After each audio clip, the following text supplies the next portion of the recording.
in a constantly evolving process of trying to learn more, and try to not exist in an echo chamber. But having said that, I do find that there are a lot of questions that I either don't like the answers to or still don't have the answers to. And the more I learn, the more that it has become clear to me that macroeconomics as we think it exists in the West is a massive charade.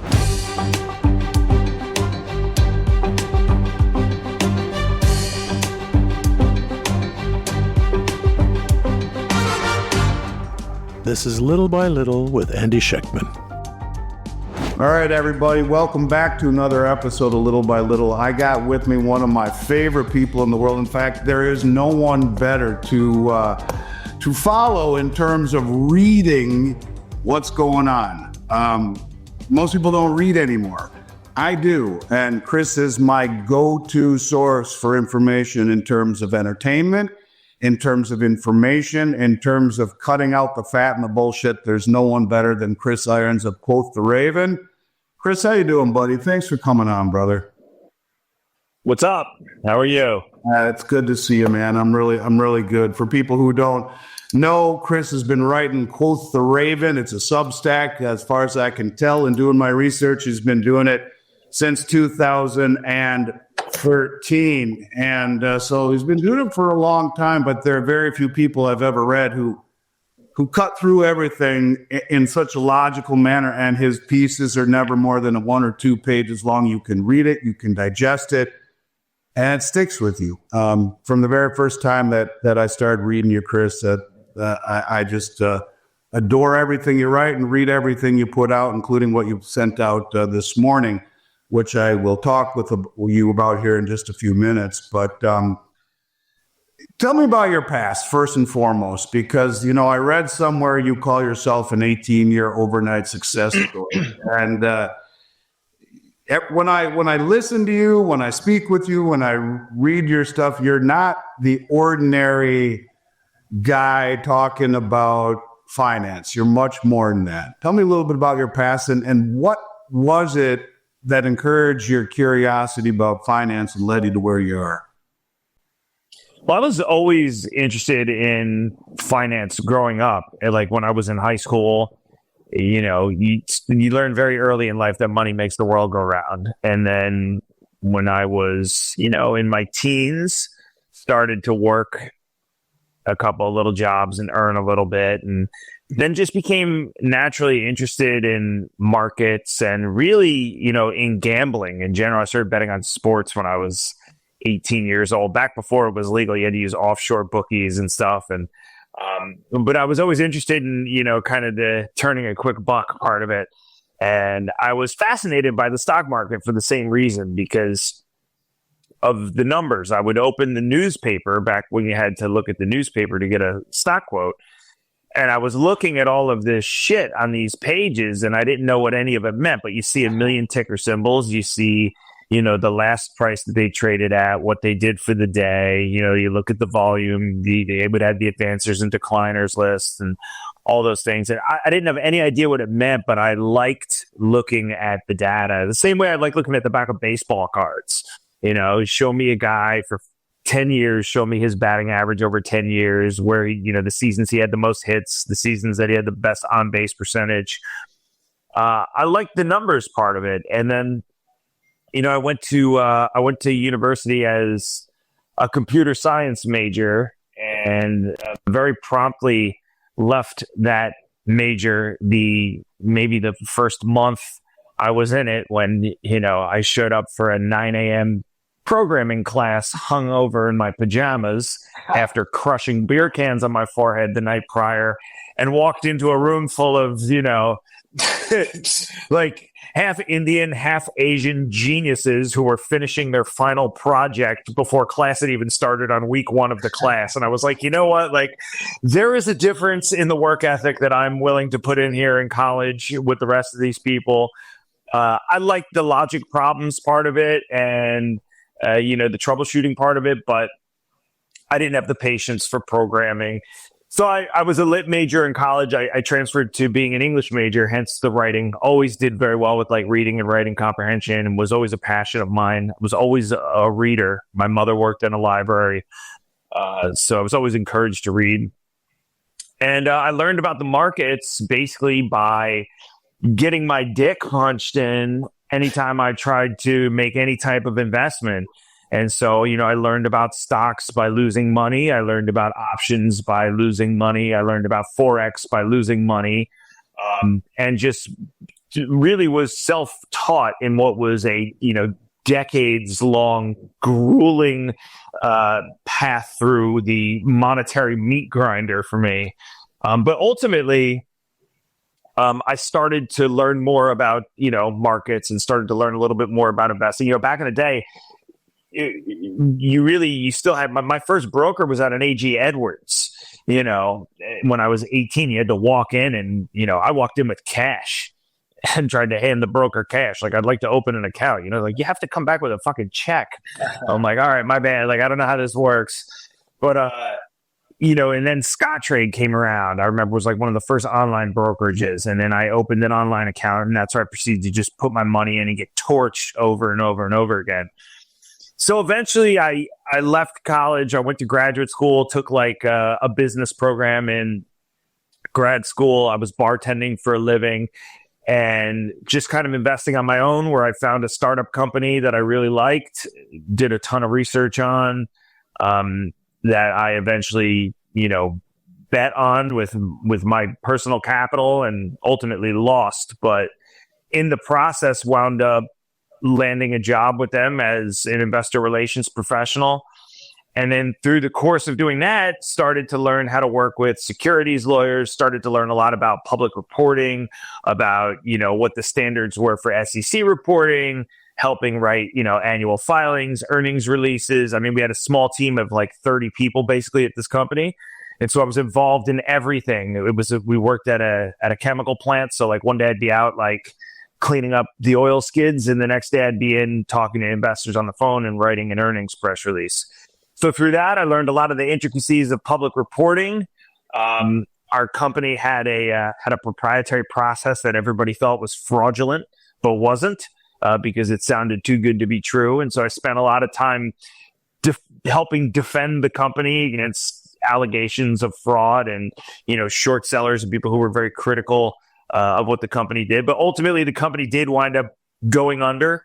And in the interim, in the year or two, like prior to the company going under, because they weren't able to raise any more capital, I had started writing on my own about markets under Quoth the Raven. This is like, 2013-ish. And I was writing anonymously because, I had this other job and I didn't really want the two things to mix. No, I wasn't doing anything wrong. I just wasn't interested in like crossing the two streams.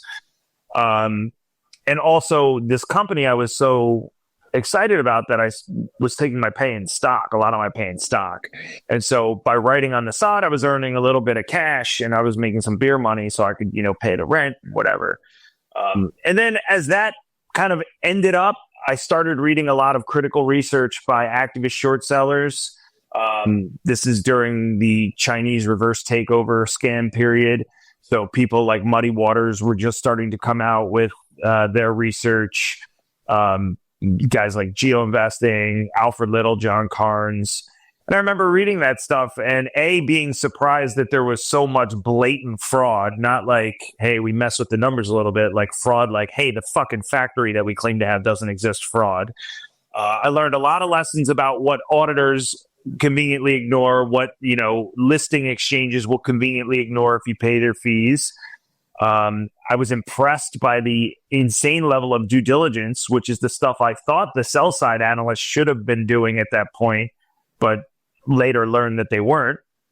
And then eventually looked up Geo Investing, went to go work for them. They did the same type of, activist short selling and critical research, exposing, billions of dollars of market cap. I think something like $15 billion of market cap of just straight up Chinese listed fraud, or US listed China based fraud on US exchanges. That was documented in a movie called The China Hustle, which you can find, I think, on Amazon and Netflix. if you want to learn a little bit more about it. Did that for like 5.5 years, kind of cut my teeth there, learned a lot more. So between the past job and that, kind of honed my craft in terms of being able to be a skeptic and learn about fraud in the public markets. And then I started to learn about macro. And then, as you know, when you're balancing your own budget at home and, the same rules apply there as when you're running a business, which is you want a nice big bank account, you want minimal liabilities, you want big cash flow, you want no debt, you want to save money and you want to earn more than you spend. That's the whole point of turning a profit. And so growing up in a household where my parents had, my dad was a mailman, they had modest means. I watched them save my whole life to be able to provide a good life just by under-consuming. And then learning the corporate world, said, okay, like the same stuff is in play here, right? Managing my personal finances, I learned, it's good to have a wallet full of cash and not owe a lot of people debt.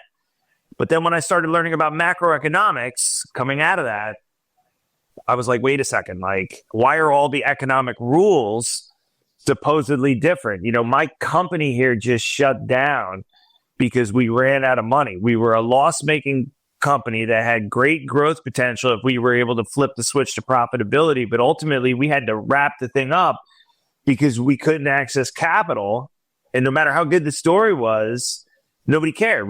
There was no bailout. There was nothing like that.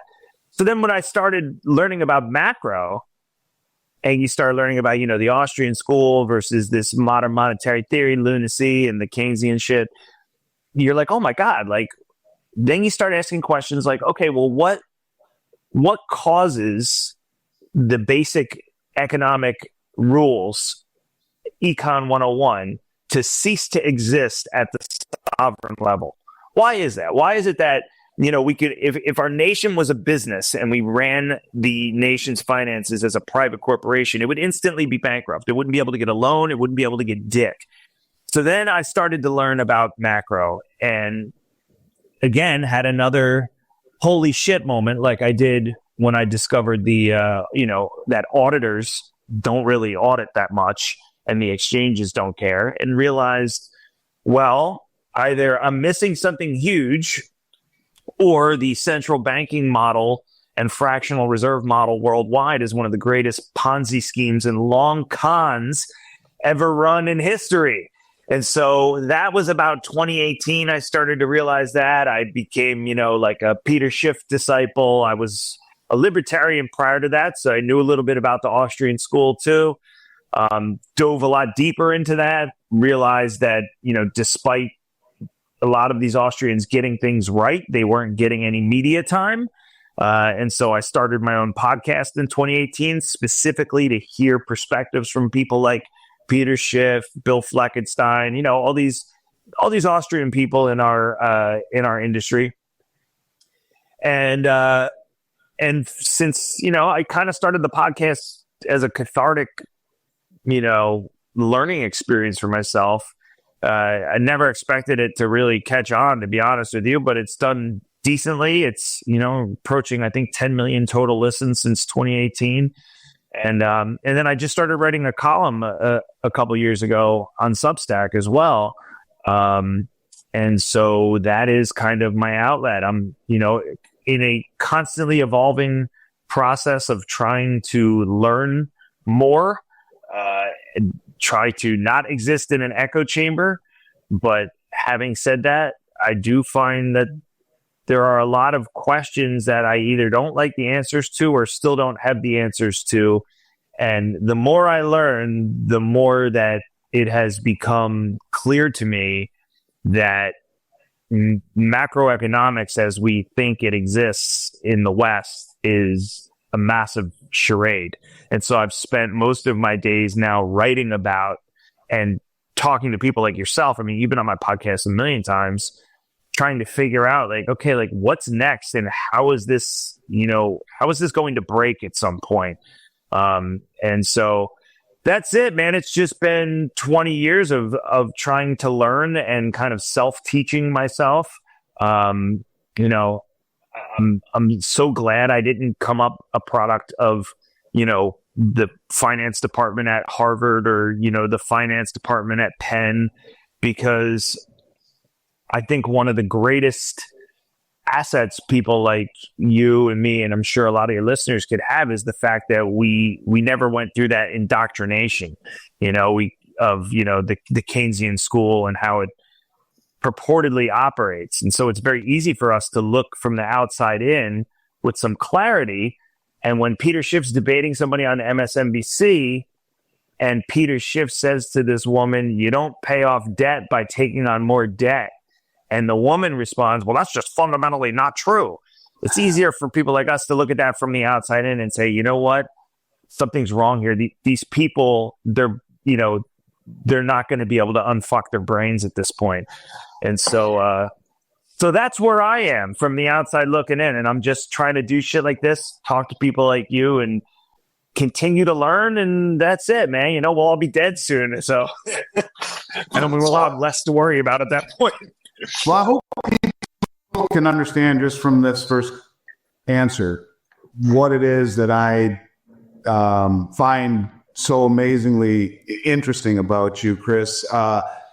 You're kind of old school, you're street smart, and yet you're really, really smart in terms of fundamentals, macro fundamentals, even micro fundamentals, but all of it rooted in logic. So it seems to me that what you got from school was the ability to learn how to write well, which you write amazingly well. And it's amazing. I listened to one of your podcasts the other night where you just went talking about why you were voting for Trump. And I mean, I went on an hour and a half walk, and as I was coming home, you were just finishing without a breath.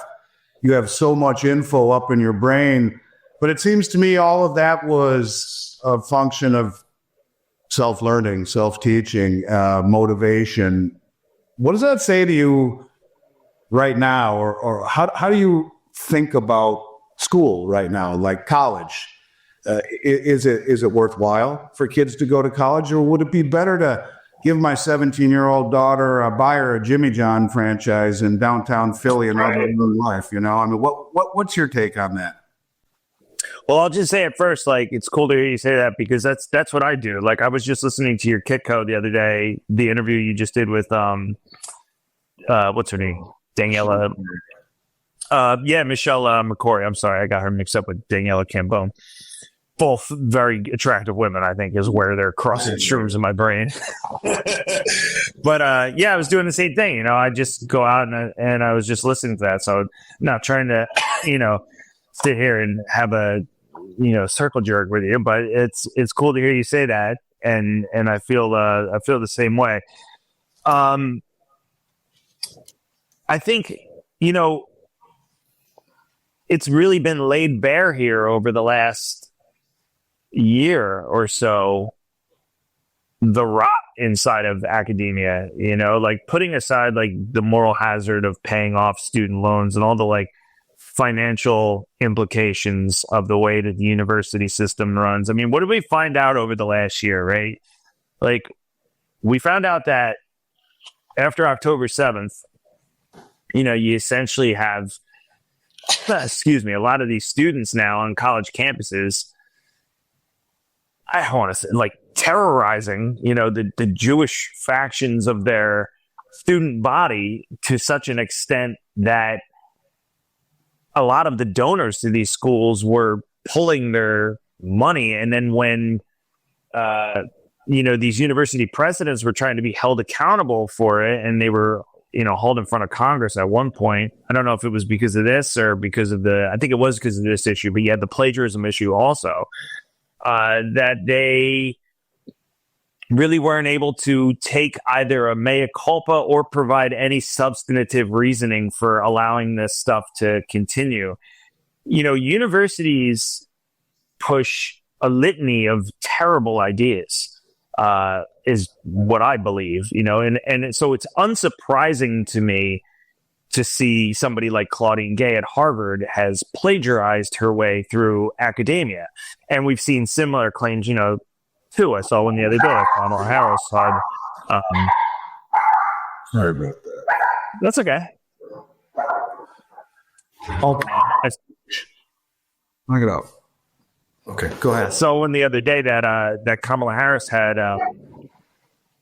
also been caught plagiarizing some part of her dissertation or something, and that stuff is unsurprising to me, and I never realized it, but I looked back at my own university.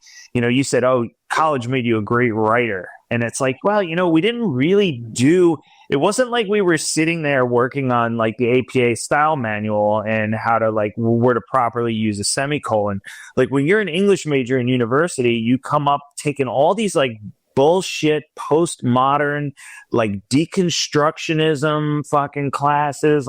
There was so much shit. I remember some of my senior seminars, one of them was in biorhetoric and examining intersexual births and the rhetoric behind, it was essentially this trans issue before it was even a mainstream thing. This is 2005, 2006. But looking back on it now, it's interesting to see.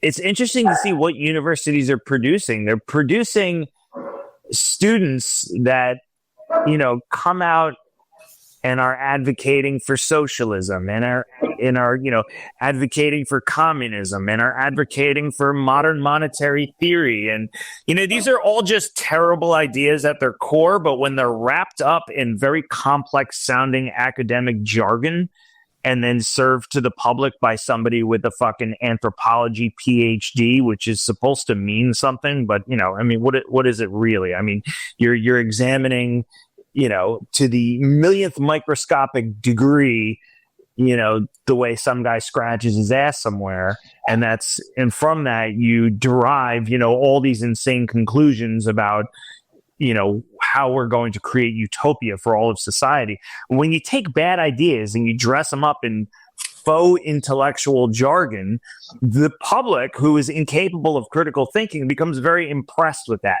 because they say, okay, well, here's Dr. fucking so-and-so on MSNBC, PhD, or if you're Paul Krugman, Nobel Prize winner or whatever.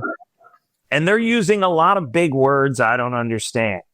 And they're presenting this complex case that sounds very intricate. And, they've done a dissertation like Claudine Gay. She's written her dissertation. She's got the PhD.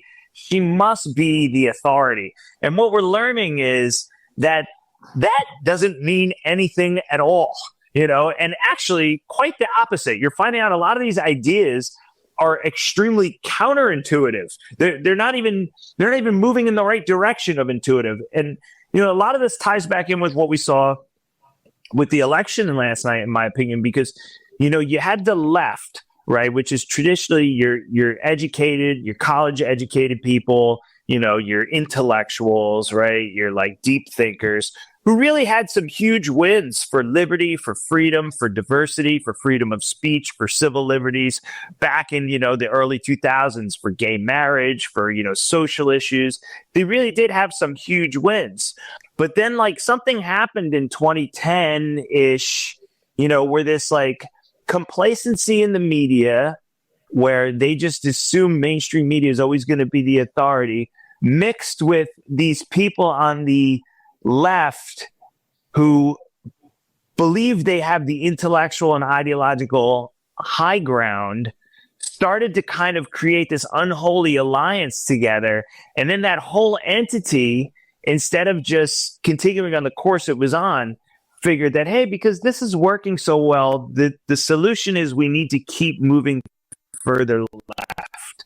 And what happened over the last 10 years, and the reason why Trump won in a fucking landslide last night, is because that's exactly what academia has enabled and what the left has done. So what do I mean by that, right? I mean, look, what is a left-leaning financial position? It would be going off the gold standard is a good idea. It would be, hey, we're going to do a little QE, but then we're going to put everything back to where we found it, like Ben Bernanke said they were going to do. Hey, we're going to do a little bit of socializing losses and privatizing profits. We're just going to interfere here a little bit, Andy, just to make sure that nothing crazy happens, right? That's a left-leaning financial idea. What's a far left financial leaning idea? How about in 2015 when fucking brain surgeon Rashida Tlaib comes out and says, let's mint $1 trillion coin. Okay, so you have a left idea, not too toxic, not too crazy in the grand scheme of things now. Then all of a sudden you have that party that moves further left. So how do they present an idea like $1 trillion coin, which is, by any count, the fucking dumbest idea in history and solves no problem at all? Well, they get a consortium of people like Paul Krugman to come up with intellectual sounding reasoning to make sure that, it sounds impressive to the public, and they present it as a serious policy idea. And this is why, I don't know if you've seen that clip of Jared Bernstein when they're asking, or I think that's the guy's name, Biden's economic advisor, where they're asking him how quantitative easing works, and he can't tell you whether it's the Fed or the Treasury that's printing money or the Fed or the Treasury that's buying bonds, and that's how you wind up there. So that has happened across the ideological spectrum, right? It's not just in finance, it's, equality and diversity, right? Fucking, I'm pro gay marriage. I'm pro diversity. I'm pro equality. I'm a libertarian, man. I want whatever fucking gets you off. I'm stoked on it. I will wave your flag. Like, I support your right to do whatever you want inside your own house. And I don't think the government has any involvement with that at all. Great. Big win. Legalized gay marriage. Moving in the right direction. What's too far left as the machine continues to move further left? Well, we got fucking guys in assless chaps now and drag queens on stripper poles in the multi-purpose room at an elementary school. That's a fucking bad idea. Okay, so how do you present that idea? Well, you cloak it in all this, all this fucking intellectual academic sounding jargon about how this is some incredible stride for equality. And so you could go down the whole list: immigration, finances, social issues, whatever you want to talk about. And the left has moved too far left, which is why you got this huge snapback yesterday. And all academia has done, other than provide some of these terrible ideas while failing to provide common sense, it's why they don't teach you how to balance a checkbook in high school, right? You just don't learn that. You're too busy learning calculus. But the academic machine has cloaked all that in enough jargon and complex sounding shit, and has distributed enough worthless degrees, and everybody has sat around and given themselves the Nobel Prize, Pulitzer Prize winning circle jerk of awards that nobody cares about except for them. So much so that these ideas have been able to kind of make their way into the zeitgeist. And so I'm glad that the populace kind of puked them back yesterday to the mainstream media, to academia, to the Democrats. But really, as far as universities are concerned, to come back to your question, after doing the weave, as Trump would say, the answer is that, I think you would learn a lot more running a fucking Dunkin' Donuts franchise than you would learn sitting in a classroom like I was reading Jacques Derrida, who is telling me that when some 18th century Indian wrote a narrative about killing a bison and eating it for dinner, that it was really some commentary on, the patriarchy, or, I remember those deconstruction classes. I don't think you could come up with a more noxious, insane, it's like the antithesis of logic. Like, you'd read a sentence. This is the last thing I'm going to say. Sorry. You'd read a sentence that I love it. You read a sentence that'd be like, I killed a bison and I ate it for dinner. And you have intellectuals sitting in these classrooms saying like, well, why did he use the letter T there and the letter I here? Those are traditionally phallic symbols. When you put the I next to the O, it's like, putting a hot dog through a donut, like, get it, sex. It's some great commentary on something else. It's like, no, you motherfuckers. The guy's just writing about eating dinner, so that's what's going on in universities. People overthinking things to the nth degree, which makes it very difficult to arrive at common sense solutions. You know, it's like anybody that's ever been to a fucking GA meeting or an AA meeting. They say it's a simple program for complex people. You know, and so we need simple solutions for people that are, you know, in a cloud of complex, unnecessary thinking. Otherwise, how do you explain people like Stephanie Kelton? How do you explain that reasoning? You know, what's going on out at Stony Brook? I don't know. Modern monetary theory is one of the dumbest things I've ever heard, but this is why I love you so much, man. The shit that's running through your head that you can just throw out is amazing, and it's special, and yet your acumen as it comes to understanding economics and understanding the logic behind it all is amazing. So, okay, so we don't want to send our kids to school. And in the piece that you wrote last night, you say, talking about the media, as the British would say, the media over-egged the pudding and then set the house on fire by leaving the oven on. In doing so, they not only laid bare their agenda and deep threads connecting the media machine to the Democratic Party, but they also sacrificed what was left of their credibility after a half-decade of hoaxes, outright lies, and biased journalism. In other words, if the media were a poker player with a dwindling chip stack, it just went all in and got smoked by pocket aces. You go on to say that the trust has been eroded between the media and the Democrats. Couldn't agree with all that more with the American public over the last 4 years, and will take a very, very long time to rebuild. So, all right, so if school perhaps isn't the most worthwhile place to be, albeit some would argue that you need some form of higher education to get ahead, and that's debatable. I never graduated college. Other than Quoth the Raven, which I, by the way, as I mentioned to you, just as a side note, first 100 people who send me an email at info@Miles Franklin, I'm going to buy them a 1-year subscription to your Quoth the Raven report, info@Miles Franklin. Awesome, Tom.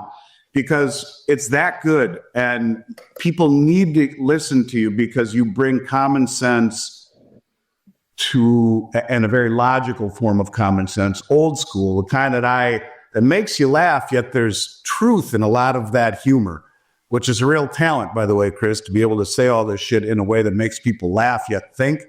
And that's what, you know, I remember emailing you one time after reading something about someone that you were talking about, and you equated it to, you know, sniffing cocaine off of a hooker's back. And yet I laughed hysterically, but it made so much sense to me what you were saying that it was beautiful. And this is how I would rather learn and follow people who speak real and yet understand the complex craziness, but inject some humor into it, because that to me it makes people remember stories. They don't remember facts and figures, and you're a wonderful storyteller, as I think everyone can see. So with all of that being said, other than Quoth the Raven, which everyone should follow, and hopefully first 100 people will get that subscription, if you had to pick one or two places, I think I know one of them you're going to say, people should get their information each day from,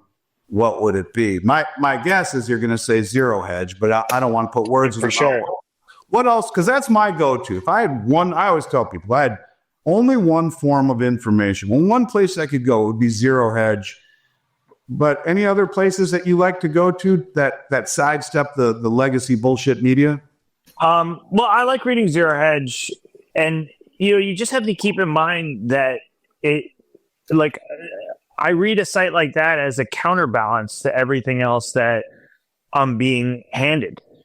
So under the assumption that everybody is constantly, to some degree or another, taking in the narrative that the mainstream is giving you, and you could try to shut out the mainstream completely, which I do. I really do. I'm not watching CNN. I'm not watching, but I'll watch Fox News at night, and to some degree, even Fox News is still mainstream. It's right leaning instead of left leaning. But and so when I read something like Zero Hedge, I'm keeping in mind that really, what do I want? I want the same thing an investor wants, which is I want to know the best things and the worst things about any possible investment. Find a guy that hates Apple and have him give me the case as to why it's a terrible investment, and find the guy that loves Apple and give me the case as to why he thinks it's the world's best investment. And then I want all that stuff laid out in front of me, and I want to be able to objectively look at it and make my decision accordingly. And that's the best way to make decisions about anything when you're searching for best practices anywhere, in business, in life, spiritually, whatever it is. If you're looking for best practices, the very first thing you need to do is you need to collect, both fucking sides of as far, to each side of the argument you can get to, and then everything in between, and make your decision accordingly. And so Zero Hedge is part of a consortium of sites and, news media that I read and take in. Like for me, one thing I always worry about is I don't want to get caught in an echo chamber. I don't want to just read from one perspective, because there are a lot of issues where, I don't side with Zero Hedge, or I don't side with Fox News, or I don't side with whatever, media outlet it is. Critical thinking takes nuance and it takes time. Everything in our political system is bifurcated. So like you're either voting R down the line or you're voting L down the line. And nothing is more difficult than trying to explain to somebody that hey, I'm pro-choice and I don't think government should be involved in abortions, but I'm voting Republican. Because there's a lot of people, you say something like that and it just breaks their brain, because it's a very long, nuanced discussion about, hey, well, I think the quality of life changes we'll get from the rest of these policies will far outweigh this other thing, and blah, blah, blah, blah, blah, and you got to sit down and talk about it. So when I read a site like Zero Hedge, I'm reading it as part of a consortium of sites that really, in an effort to try to ascertain the objective truth from as many different places as possible. And I will read, The Atlantic, and I will read fucking Breitbart, and I will read, whatever. But as far as my go-tos, going in as as somebody that doesn't expect the media machine to do my work for me, going in as somebody that is capable of finding a source document on a story, is capable of trying to recreate evidence to ensure that I'm being told the truth, as somebody that takes responsibility for, filtering out my own noise and misinformation and not worrying about, NewsGuard or somebody doing that shit for me. I do like reading them.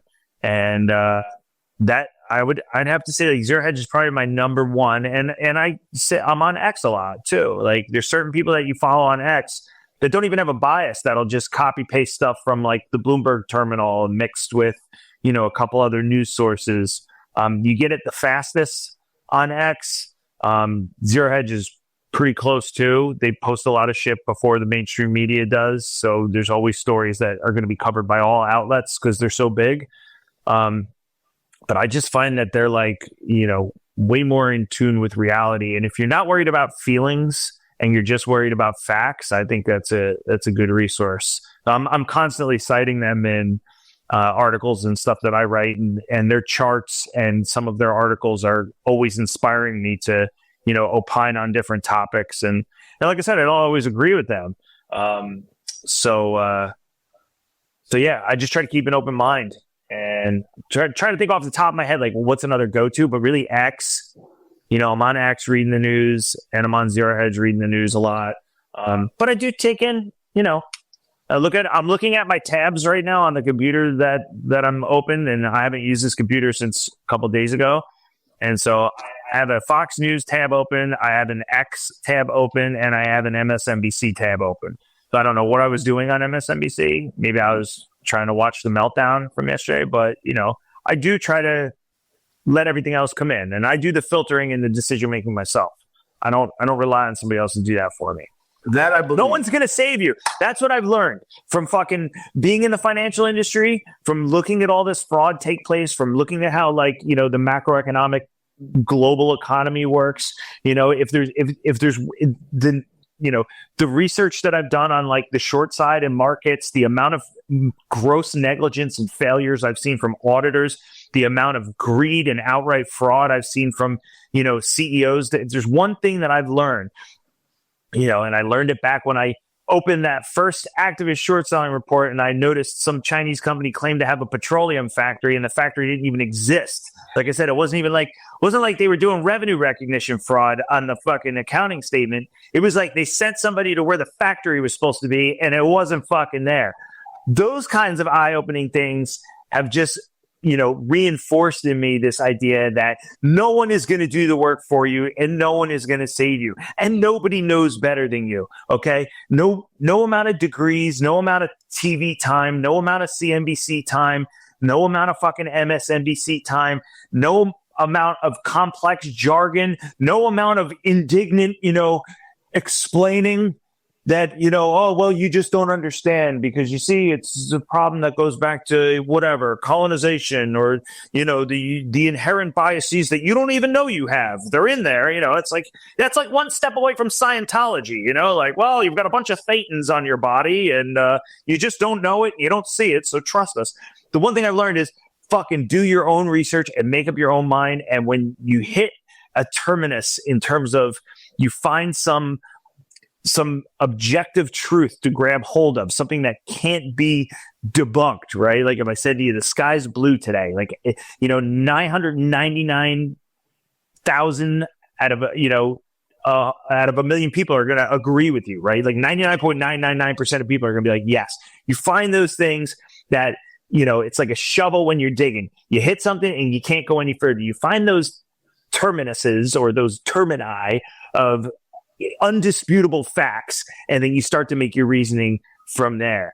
And that's something that journalists have proven to be they're wholly incapable of doing. And everybody in the financial world has an interest. The sell side has an interest in selling investment banking research or research to companies so that they get their investment banking business.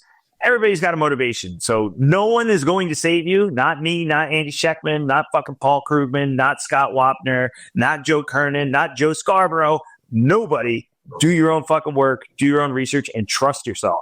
Brother, does your brain ever quiet down? Or, are you just going like this 24/7? Like you, for me, it's hard for me to shut my brain down, but you have the ability to pull shit out of your head at a level that I've never encountered. You have a hard time with that, like finding that balance?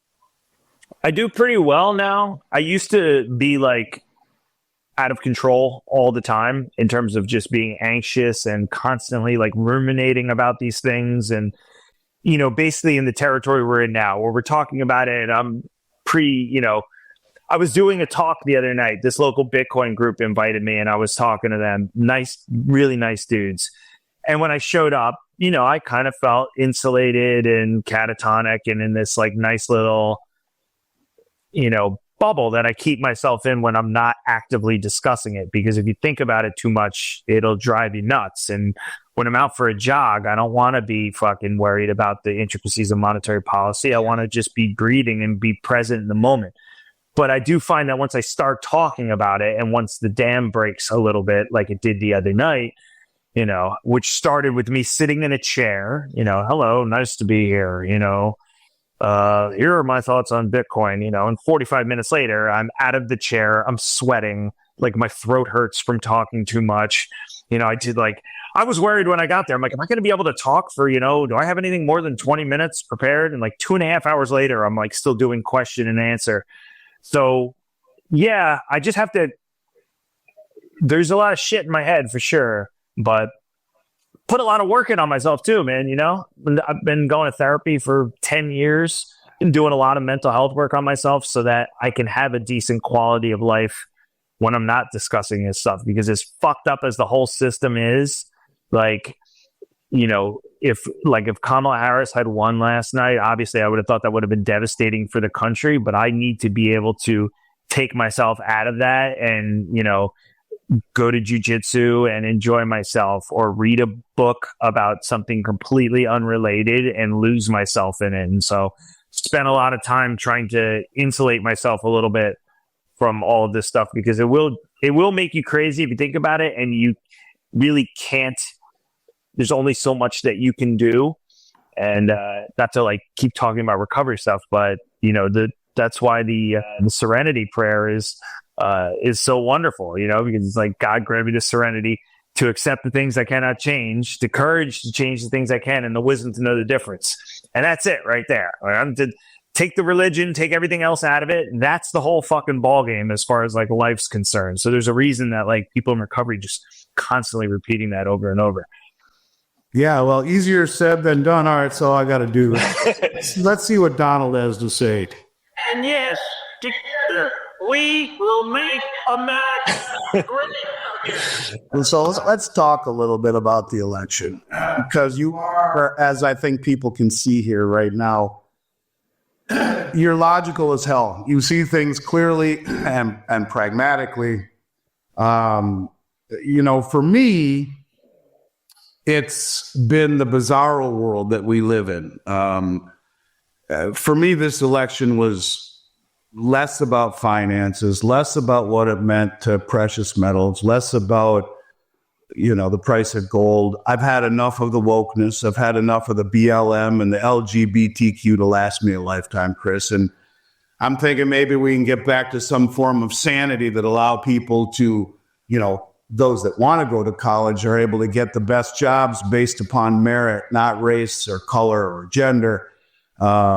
Maybe we can regain some respectability in institutions like the FBI and the DOJ, and hopefully this election maybe put a little bit more credibility in our electoral process. And to me, this was the thing that I really didn't like about where we've been, is that this election seemed to be about it was Trump against every corporation, every celebrity, every musician, every university, as you were talking about, and all the social media platforms except yours and mine and a few others, and all the rhinos and even the Avengers, for God's sakes, man. That to me is what this is all about. And you did just publish something. I just want to read real quick here. You wrote, Democrats thought that they could compensate for a lack of merit and substance in their handpicked candidates by doubling down on baseless inflammatory rhetoric, posturing as though they held the moral high ground and restoring to their time-tested strategies of race hustling and identity politics. Never has our nation needed a massive gasp of fresh air more than it did going into last night, and that's why I believe this mandate isn't nearly about 4 years of undoing the damage done by Democrats in their most recent term. Rather, it signals, and this is the part that I want to ask you about, potentially a new golden age, a renaissance for our nation. Since Ron Paul's campaign in 2008, there's been a growing faction in the United States that has fought for liberty, smaller government, lower taxes, reduced regulation, peace, and fiscal responsibility. All of which I agree.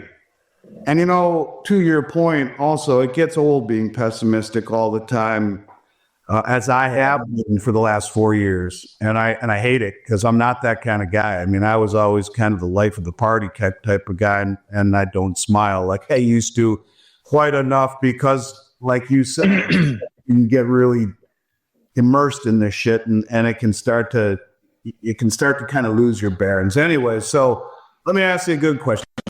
Today should be a day of optimism. Today should be a day of celebration. So where do you see optimism or potential optimism and opportunity moving forward? Well, I'll just let me go back to what you were just talking about to begin with, which is, the idea of meritocracy versus essentially identity politics, right? As that unholy alliance of media and the Democratic Party continued, what I was talking about earlier, they bring forth this candidate this year who's unelected, who doesn't win a primary, who gets no votes, who's generally detestable. I mean, the country decided they didn't like her in 2020, right?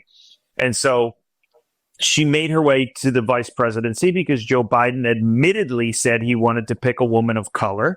And so he picked her. And now the Democrats ran with her as their presidential candidate. And voila, turns out, the nation's just not that into you, right? So what do we learn from that? Well, we learn like she definitely didn't get to her position as candidate in the Democratic Party because of her successes. That's why you see all these interviews walking around asking Democrats, well, what's Kamala Harris's biggest achievement? And people are like, because she doesn't have any achievements. She hasn't done anything notable. She's failed at the only menial task that she was given, which was to secure the border. And then she turned around and lied about it. And the fact that there was no there was no substance. There was only identity, right? There's no substance. There's only woman of color. That's, and that doesn't take the place of merit, right? No matter how much the media machine tries to push rhetoric up and make it about race and make it about identity and make it about, it'll be great because it's just diversity. It's like, look, you get on an airplane tomorrow, do you care that the pilot is Indian or white or black or straight or gay or a lesbian or, do you care about that? Or do you care that they were first in their class in the Air Force Academy and know how to fly, right? It's always the latter. And so Harris is a good example of what happens when you put identity first. And the nation, the fact that Trump won such a large portion of black and Latino voters, way more than Biden, goes to show you that this idea, this time-tested strategy of what used to be striving for diversity and mutated into a really nasty kind of tool to try to just scoop up votes without any type of tangible progress, that they're rejecting that. These people are being used as political pawns. And it appears that they're starting to realize that. So where am I going with this? The fact that meritocracy didn't come first is exactly why she lost this election and did it in such grand fashion. Now, what we see today instills in me no hope that they are going to learn anything, because the first two responses I saw this morning, one was from somebody on The View who came out and literally just said the words.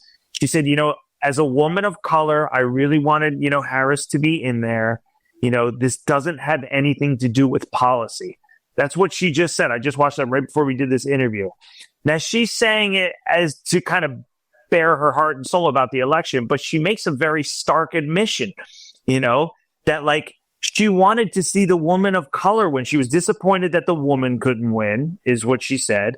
And it didn't have anything to do with policy. So that right there is proof positive that they're just playing the game about identity. It doesn't matter if she's a fascist anarchist or if she's a fucking socialist or if she's a capitalist. They just want a woman of color. It doesn't matter, right? The second clip this morning was Joe Scarborough talking to Al Sharpton, and they're blaming Mexicans and black people for being racist. They're saying that black people are misogynists, and that's why Trump won. And Latinos have a problem voting for women, and black people have a problem voting for Latino people. So my confidence level that they understand that this has nothing to do with identity is precisely zero, because that's the way that they're responding. And so I don't know, this wake-up call, it's going to take a while to settle in here. But they'll come around eventually, but it just doesn't matter because, Trump really has a mandate now. I mean, he's got Congress, he's got the Supreme Court, and he won in resounding fashion. And so, he's going to be able to write a lot of shit in this country in 6 months that Democrats spent 4 years fucking up, which is very confidence inspiring. What's different about this term from his first one is this, unity campaign he's running. Former Democrat RFK, former Democrat Tulsi Gabbard, you got Elon Musk, you got Vivek Ramaswamy. I mean, you have some real Austrian school thinkers, some people I follow on Twitter that are part of his administration. You have the Bitcoin people involved. This is an amalgam of like libertarians and Republicans and like populism all kind of coming together here. And Trump, not only are people more used to Trump now that, they're not as scared of him as they were in 2016. He's a bit brash at first, and I think people looked at his 4 years and said, all right, it wasn't that bad. We don't mind him that much. He's not going to fucking nuke the world like everybody said. Not only are people a little bit more, are their appetites for him a little bit better than they were in 2016, but he knows this will be his last term. His whole campaign, he's looked very relaxed. He doesn't look stressed. He doesn't look, even when he was being argumentative about the things he needed to fix, he dialed down the language, at least comparatively to 2016.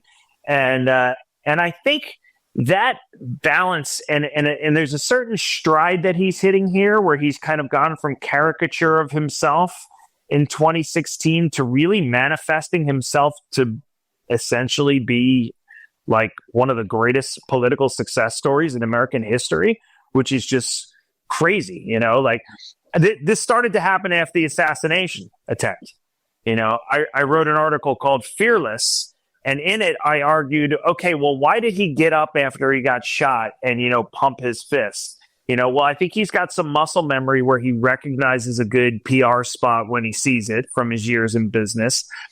I do think that he's driven by ego and he's driven by selfishness and he's driven by narcissism. But at the end of the day, the calibration has changed to the sense that, like, even if that's what's driving him, the fact that he wants to win and he's that driven almost outweighs the, like, trying to argue what is fueling that engine inside of him. And so now I feel like in this second term, he's moved from being this caricature of himself to, if you look at the headlines today, he has kind of blossomed into this manifestation of really making really becoming a political, an insanely successful political comeback story. So last thought about that is when you take that stride that he's hitting and the fact that it does feel a little bit more balanced, and you combine it with the fact that, like, wow, this second term, he's surrounding himself with former Democrats. He's hanging out with the Kennedy, he's hanging out with Tulsi Gabbard. He's bringing on, Austrian economists to help with stuff. He's embracing crypto. I wrote this thing right before we got on, which was a thank you note essentially to Ron Paul. He's embracing freedom. This goes hand in hand. The liberals used to be anti-censorship. They used to be pro-free speech. They used to be pro-peace. They abandoned all that. Trump now has kind of encompassed the Libertarian Party to a certain degree where, like, he has not only become the Republican candidate, but he's really like a Republican/Libertarian candidate.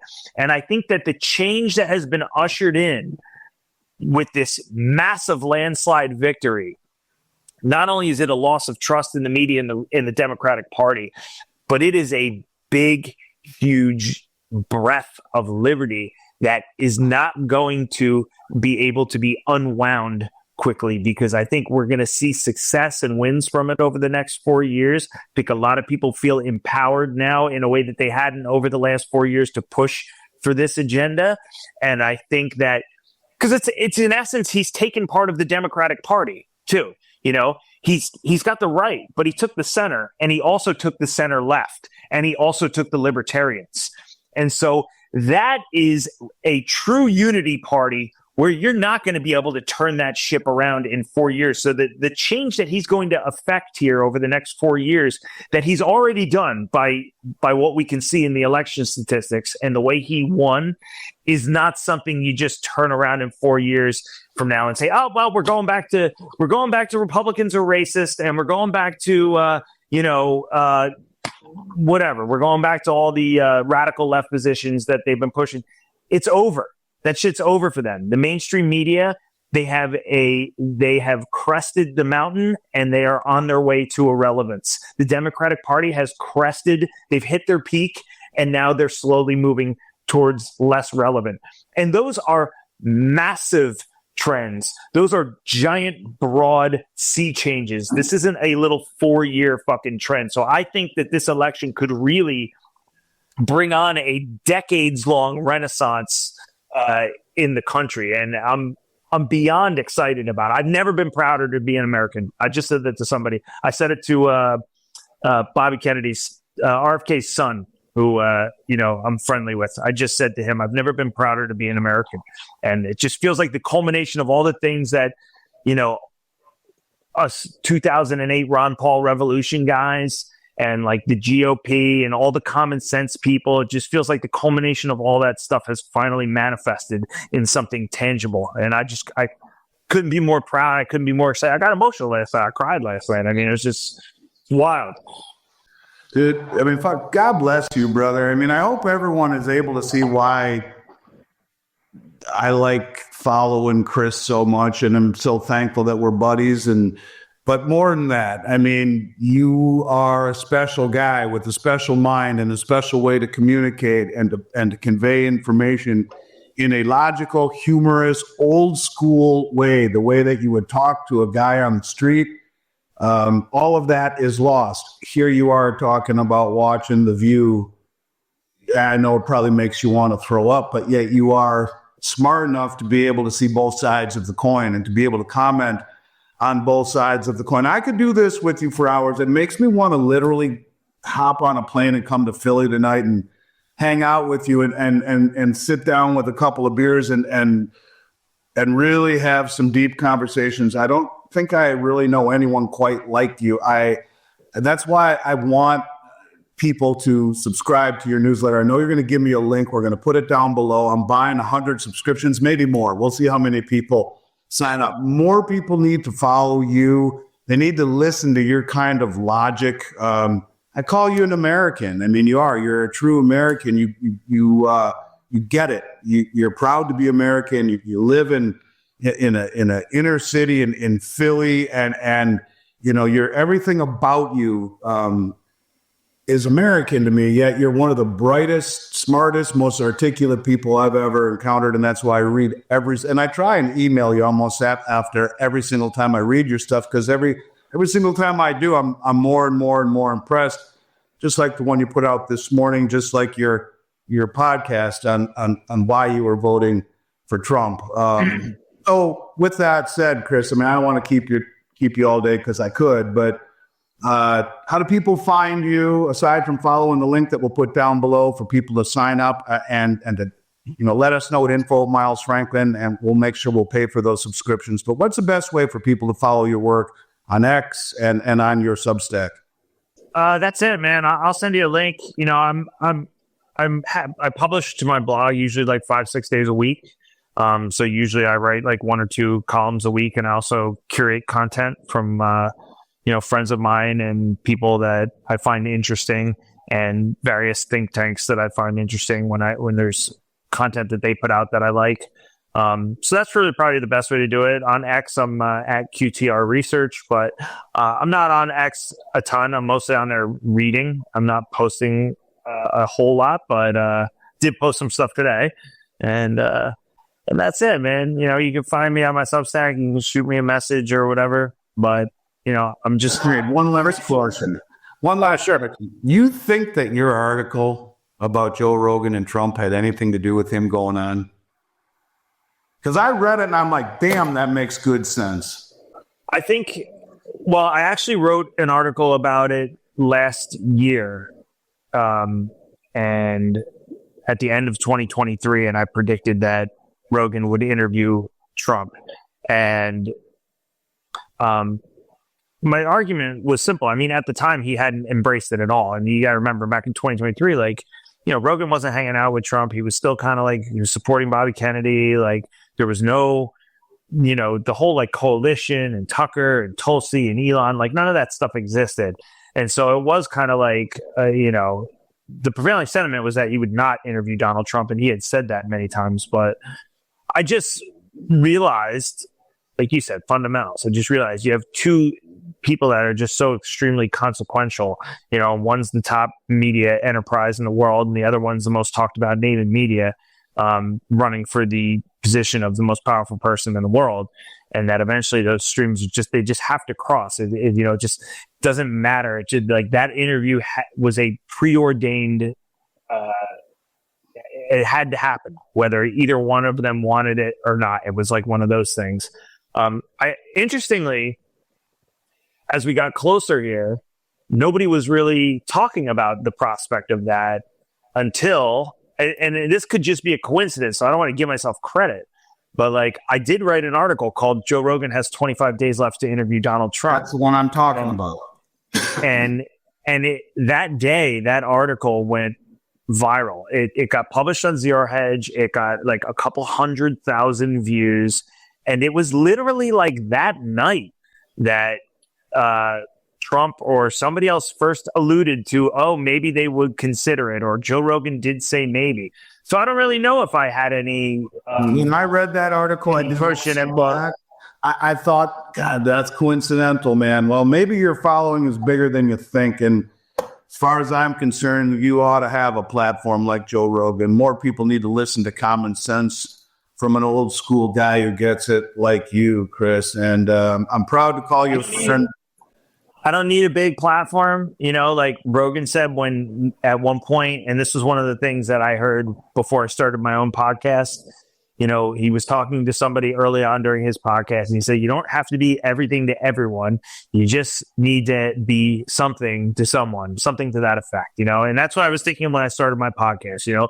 Is the whole world out there going like, damn, I wish I could hear more Peter Schiff? No, but yeah, maybe there's 12 or 24 people that like listen to this shit when it first started. So my goal isn't to make a huge platform. It's just to be able to continue to have discussions. And I'm grateful that I know you, like real shit. Like I'm grateful that I know you, and I'm grateful like for our friendship.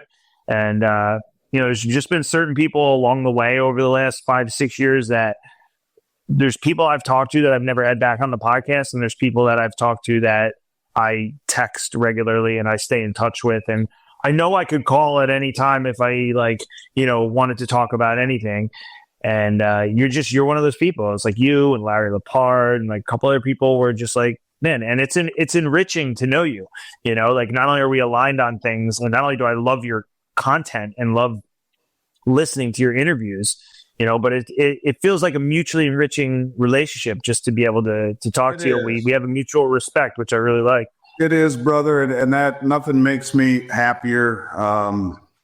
More than that, you're the kind of guy that I think, for me, I like to follow people that I want to hang out with, like I know I'd go out and have a conversation with, because it's for the last several years, it's been so hard to balance that with people you care about, but maybe can't be real with, and don't see the world as logically as they should.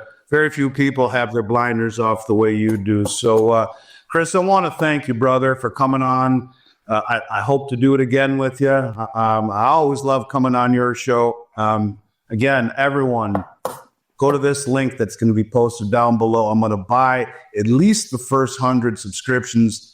It'll be money well spent. And if I can open up at least 100 more people, open up their eyes to what you're talking about, the world will be a better place. And I say that sincerely. It's just my way of paying back you for what you've helped me do. And but with that being said, my man, I hope you have a great rest of your day. And it is a good day, so go out and celebrate. Sure. I look forward to picking up where we left off real soon, buddy. And again, sincerely, thanks for coming on. Thank you, Andy.